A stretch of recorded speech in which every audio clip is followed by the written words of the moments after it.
விடுமுறை தினத்தையொட்டி திருச்செந்தூர் சுப்பிரமணிய சுவாமி கோவிலில் பக்தர்கள் கூட்டம் அலைமோதுகிறது. இது குறித்த கூடுதல் தகவலை எமது செய்தியாளர் பவானி வழங்கிட கேட்கலாம்.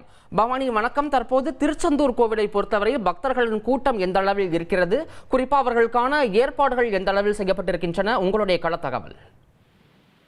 நிச்சயமாக, அதாவது திருச்செந்தூர் சுப்பிரமணிய சுவாமி திருக்கோயிலுக்கு தினசரி பல்லாயிரக்கணக்கான பக்தர்கள் வருகை தருவது வழக்கம். திருவிழா நாட்கள் மட்டுமின்றி விடுமுறை நாட்களில் பல்வேறு மாவட்டங்கள், மாநிலங்களில் இருந்து லட்சக்கணக்கான பக்தர்கள் திருச்செந்தூர் முருகனை நோக்கி வருகை தந்து வழிபடுவாங்க.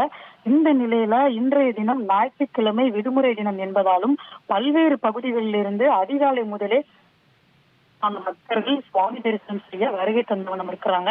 மேலும் இன்றே முகூர்த்த தினம் என்பதாலும் 100க்கும் மேற்பட்ட திருமணங்கள் வைபவனும் தற்பொழுது நடைபெற்று வருகின்றது. கோயிலுக்கு வருகை தந்த பக்தர்கள் கோவில் முன்பு இருக்கக்கூடிய கடற்கரையில் புனித நீராடி நாளிக்கிணறில் குளித்துவிட்டு குடும்பத்துடன் நீண்ட வரிசையில் காத்திருந்து சுவாமி தரிசனம் செய்யக்கூடிய அந்த காட்சிகளையும் நம்மால் பார்க்க முடிகிறது. மேலும் நாளை மாசி திருவிழாவிற்கான கொடியேற்ற நிகழ்வானது அதிகாலை நடைபெறக்கூடிய இந்த நிலையிலையும் அதனை பார்ப்பதற்காகவும் ஏராளமான பக்தர்கள் தற்பொழுது திருச்செந்தூரை நோக்கி வருகை தந்த வண்ணம் இருக்கிறாங்க.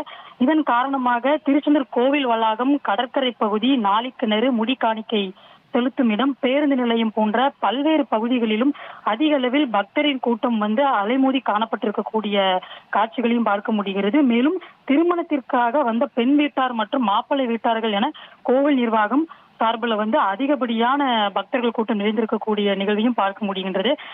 அதிகப்படியான பக்தர்கள் வருகை தந்திருப்பதால் கோவில் நிர்வாகம் சார்பில் கழிப்பறை வசதி, குடிநீர் வசதிகளும் ஏற்பாடுகள் செய்யப்பட்டிருக்கின்றது. தகவல்களுக்கு நன்றி பவானி. செய்திகளை உடனுக்குடன் தெரிந்து கொள்ள உடனே சப்ஸ்கிரைப் பண்ணுங்க.